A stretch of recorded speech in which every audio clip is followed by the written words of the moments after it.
Hello everyone. Like me, by now you have probably seen the footage going around online of Manchester Pride, and in particular Manchester Vigil. It is fairly obvious to anybody with eyes to see that something is terribly wrong. The Vigil was set up as a remembrance for gay men and for those who had died of AIDS and AIDS-related illnesses. It was done so to show respect and remembrance. That is why the Beacon of Hope exists and why it is where it is, which is in Sackville Park. What we saw at the Vigil this year, was something that warrior teachers would more than be happy to get their teeth into, because it was a display of critical social justice activism which had piggybacked and parasitised the goodwill of the people of Manchester, who had gone to the Vigil expecting to be able to take some time to silently remember those who had been destroyed by that dreadful disease and who had suffered under the awful situation that it caused throughout the 80s and into the 90s. What they got was something different altogether. Disrespectful is not a very strong word, and I think that it's not a word that is strong enough to describe what was an abhorrent display. An abhorrent display which should horrify anybody who takes a moment to think about it. Not least of all the clapping seal gaze in the audience, who thought all of it was so marvellous. Though it must be said, there were times during that I saw many who were not clapping. And I imagine that a lot of questions are being asked by a lot of people right now about what exactly much of that was about. You can watch the Vigil online. There's a link to it in the comments, and not the comments, the doobies downstairs, so you can watch it online if you wish to. And then you'll get some idea of what exactly it is I'm talking about. But you can almost certainly surmise that when you begin the Vigil by having a happy clappy session of singing "Sing If You're Glad to Be Gay" is something that you would not want to see or expect to see at a remembrance ceremony. And that was just the beginning. Just the beginning. The reason that they did sing "If You're Happy to Be if you're glad to be gay" is so that they could make this out to be about gay people, which is what it should be about, men in particular, although it affected others, men in particular.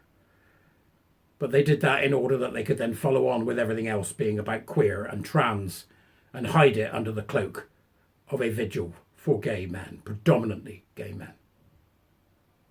This is what they did. They followed up with some ignorant bloke in a dress talking about Palestine and about his queer brothers and sisters in Palestine. Really. So a vigil for gay men who died of AIDS, in one of the greatest tragedies the gay folk have ever experienced.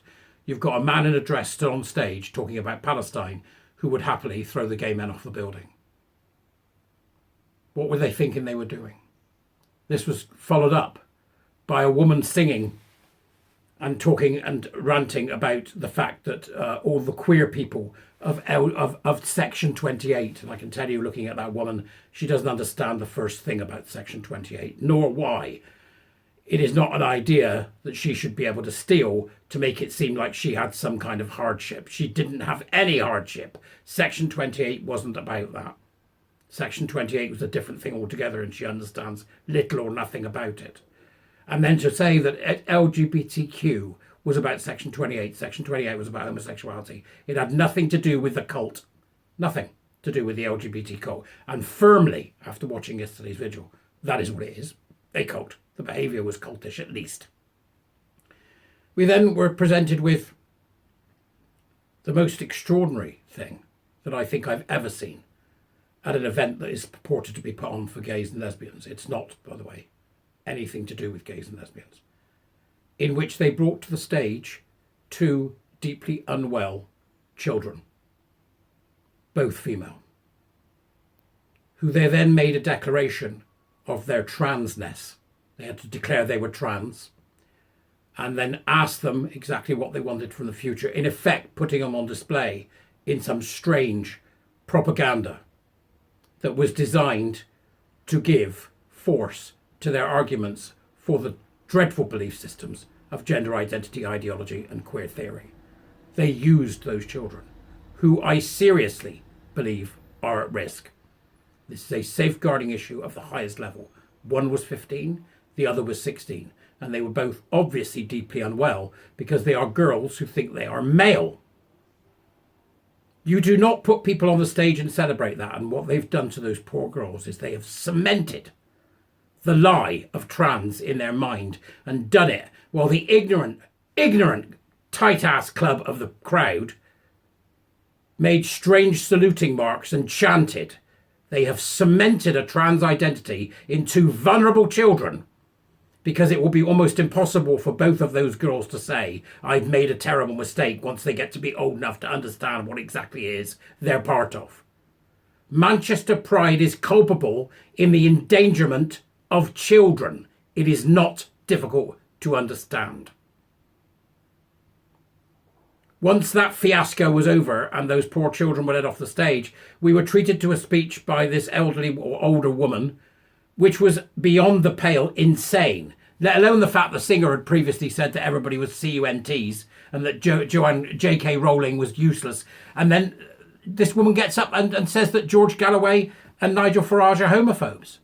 And at the same time tells lesbians that we need you lesbians. What kind of lesbians do you need? The male ones? She actually said it. Lesbian women and queer women, which means men.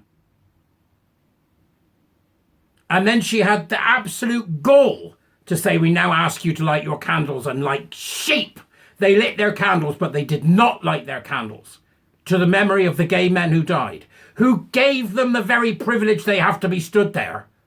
They lit the candle in service to critical social justice, in service to critical race theory, into queer theory, into all the critical studies that we know are so damaging to our society. They got on board with the neoliberal hard left nonsense that was spoon-fed to them, and they lit their candles and stood there looking all sad, as if they knew what the hell it was they were being sad about. This was and will remain, because it is publicly available and copies will be made, an utter disgrace. And the biggest thing at the heart of this is the safeguarding of those two very poorly mentally ill girls, whom they celebrated their mental illness on a stage. They celebrated their mental illness on a stage. They have cemented the fake identity in those girls, those children. And they knew exactly what they were doing, because they need the trans child to shore up their vile, wicked ideology, which is in essence about cross-dressing men. Add to that, we've had the diaper boys are out. Every other fetish you can imagine. Manchester Pride has some questions to answer. I am hoping that the police will take my report of a safeguarding issue seriously, though I have been told not to expect much. The safeguarding team at Manchester certainly don't. I've already been told as much. This was a disgusting and vile display. A display that did so based on the goodwill of the men and others who died because of AIDS and AIDS-related illness. They are a parasite. That's what they are. And every gay man there who clapped unthinkingly and lit a candle to their vile belief systems should be asking themselves very serious questions today.